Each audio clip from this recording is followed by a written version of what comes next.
Et si vous limitiez votre consommation au bad buzz pour nourrir votre cerveau de façon efficiente? Et si vous apportiez à votre cerveau des substances qualitatives qui permettront à votre vocabulaire de s'améliorer et à votre éloquence de prendre son élan? Essayez d'y répondre par l'affirmative et rejoignez-nous. Pour l'instant, je viens de vous apercevoir et vous êtes à l'extrait littéraire. Ça va vous plaire. Bienvenue.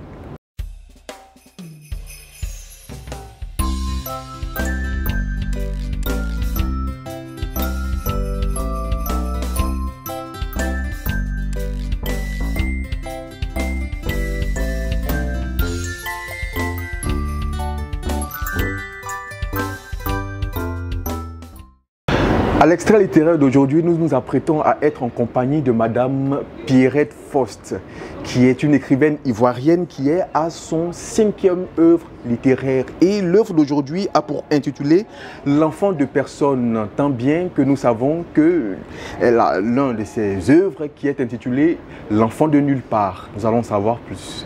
Bienvenue en compagnie de Madame Pierrette Faust. Madame Pierrette Faust, bonjour. Bonjour. Merci d'avoir accepté de venir à nos côtés pour l'extrait littéraire de ce jour. Oui, merci. Et pour ceux qui vous découvrent, qui est Madame Pierrette Faust?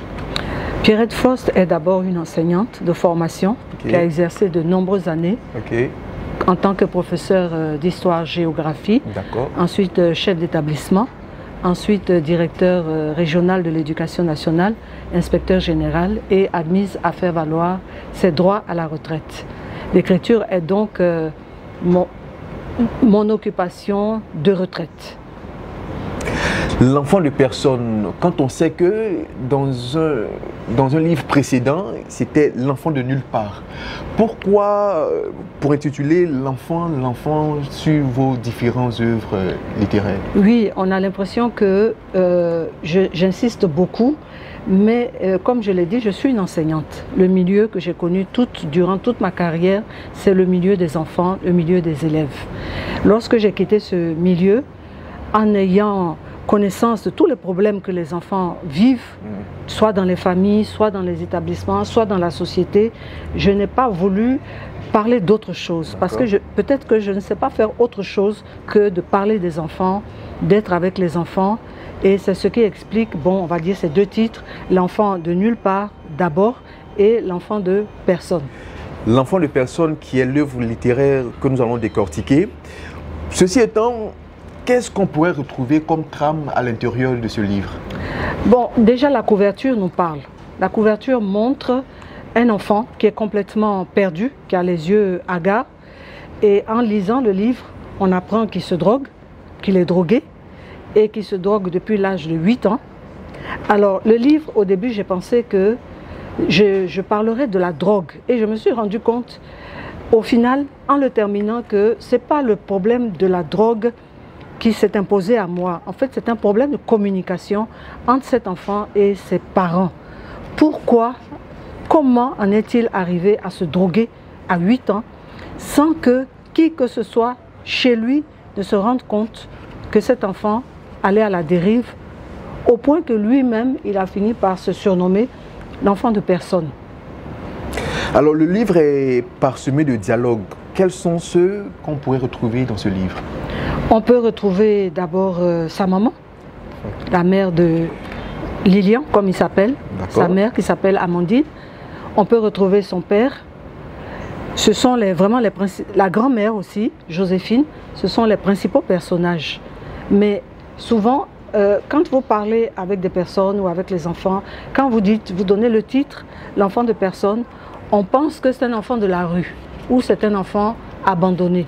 Ce n'est pas le cas dans l'histoire. Exactement. Les deux parents sont très bien placés, sont très aisés, mais l'enfant a vécu un mal-être dans sa famille. Pourquoi? Je pense que je ne peux pas en parler parce que c'est l'intrigue du livre, on le découvre à la fin. Pourquoi cet enfant a été aussi... il n'a pas été maltraité, non. Il a été un peu délaissé, mais pourquoi? Il y a une raison qu'on découvre à la fin du livre. Mais c'est un livre qui interpelle en ce sens que vraiment il appelle à la vigilance des parents. Il appelle chaque parent à être vigilant sur son enfant. sur le devenir de son enfant, sur l'éducation de son enfant. Qu'on puisse avoir dans une maison un enfant qui se drogue à 8 ans sans le savoir, sans s'en rendre compte, mais la mère était où? Le père était où? Il n'a pas d'autres frères et sœurs, il n'y a que lui dans la maison. C'est un peu ça le problème de ce livre, attirer l'attention sur l'éducation des enfants. Et la question qui me vient à l'esprit, est-ce que ce livre, l'inspiration de ce livre vous vient d'un fait réel ou de façon fictive? Il vient d'un fait réel. À savoir que quand vous êtes un chef d'établissement, quand vous êtes engagé dans l'éducation des autres enfants, vous avez tendance un peu à négliger les vôtres. J'ai eu un enfant à la maison, il avait 15 ans, il s'est drogué, il était dans une école où il fréquentait des jeunes qui se droguaient. Ni son père ni moi n'avons vu quoi que ce soit. Pourtant, un enfant qui se drogue, ça se voit, ça s'entend, ça se vit. Par le comportement. Par le comportement. Oui. Parce qu'un enfant qui se drogue devient violent, il devient méchant. Physiquement, il change, il a les yeux rouges, il ne mange pas beaucoup, il est surtout accro au sexe. Il ne mange pas, il refuse de manger. Et puis, il est insolent. Tous ces phénomènes, nous les avons assimilés à l'adolescence, les difficultés de l'adolescence. Nous n'avons même pas pu imaginer que notre fils se droguait. Aujourd'hui, quand je lui en parle, il me dit qu'il ne se droguait pas. Bon, Dieu merci, il s'en est sorti. S'il renie cet état, c'est qu'il s'en est sorti. Mais peut-être que à ce moment précis, quelqu'un a attiré notre attention et nous avons réagi. Mais c'est là où je dis que, en tant que parents, nous-mêmes, nous avons nos histoires, nous avons nos problèmes et nous ne faisons pas suffisamment attention aux détails dans l'éducation de nos enfants. Or, on dit que le diable réside dans les détails. Nous allons donc faire immersion dans le livre L'enfant de personne de l'auteur Pierrette Faust pour ébaucher un passage.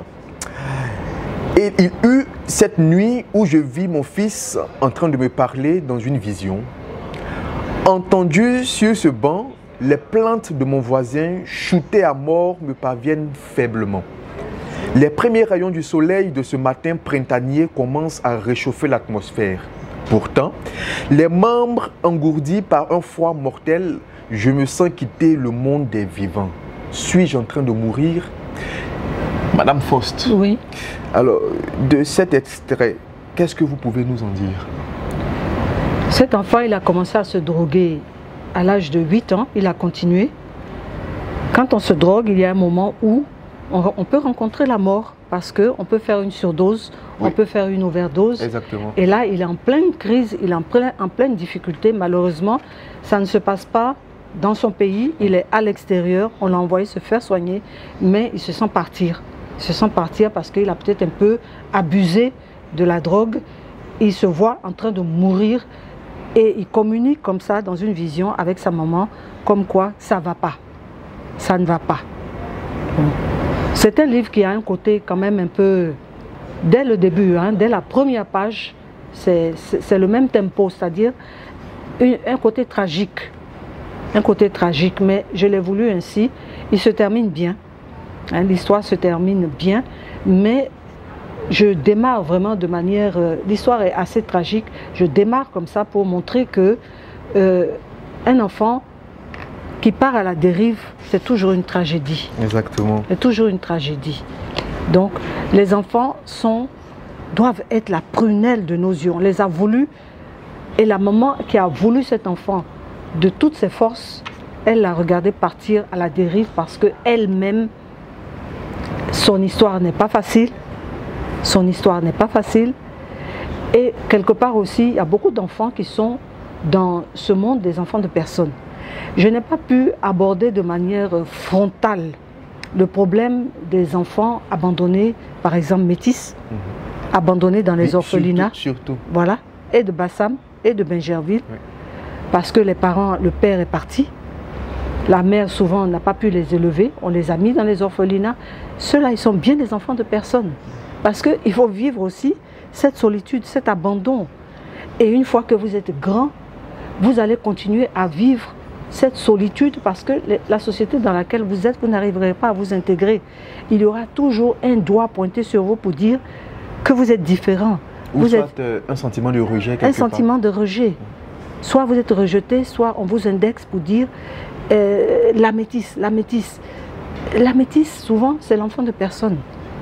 Je parle des orphelinats de la vie, dans les orphelinats de Bassam et de Bingerville.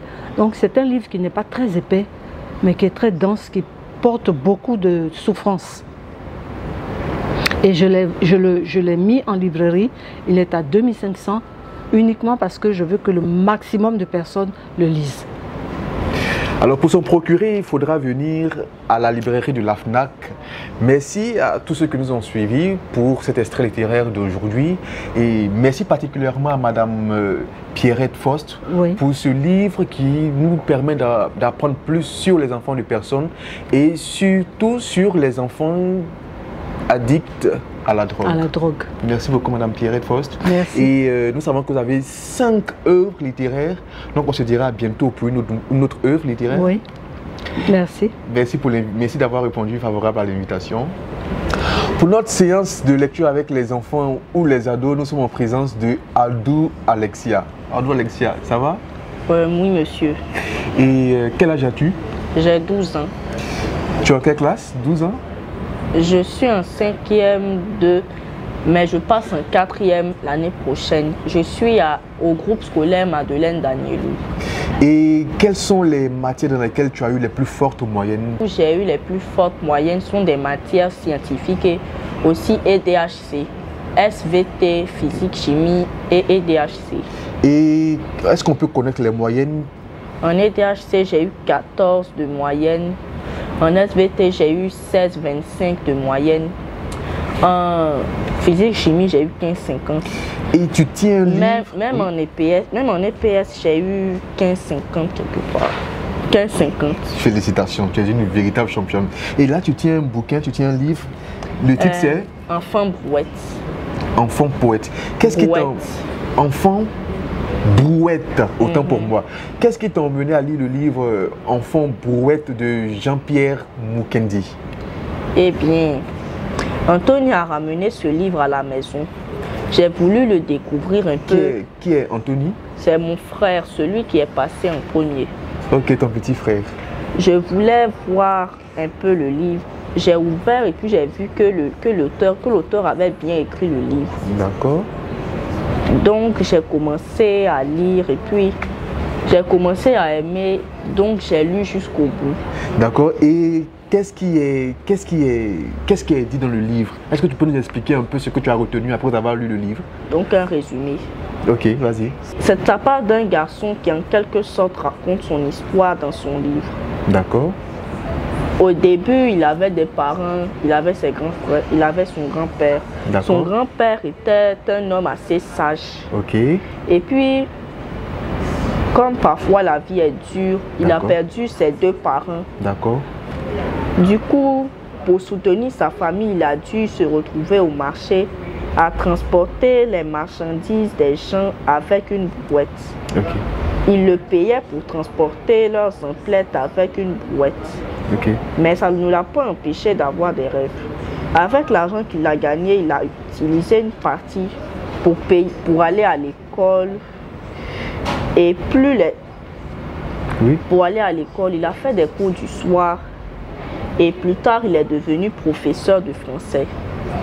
D'accord. Ou professeur de lettres. D'accord.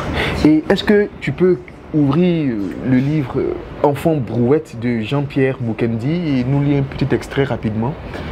Bon. Juste un petit extrait. Maintenant, je devais me jeter à l'eau comme ce poisson qui croit fuir la pluie en se jetant dans la rivière. Tout devant moi se dressait telle une montagne insurmontable et infranchissable. Il m'arrivait quelquefois d'être envahi par de sombres idées de suicide. Je voulais me suicider afin de suivre mes parents dans l'au-delà. Mais je me ravissais vite en me disant que je ne devais pas tourner le dos au combat de la vie.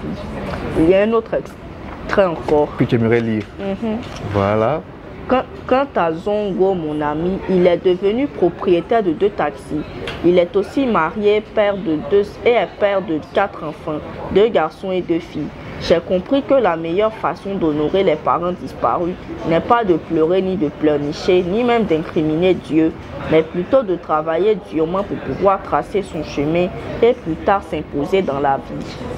Félicitations. Et qu'est-ce que tu aimerais dire à tes petits camarades qui vont regarder notre émission pour les emmener à faire comme toi, à lire, à s'adonner véritablement à la lecture?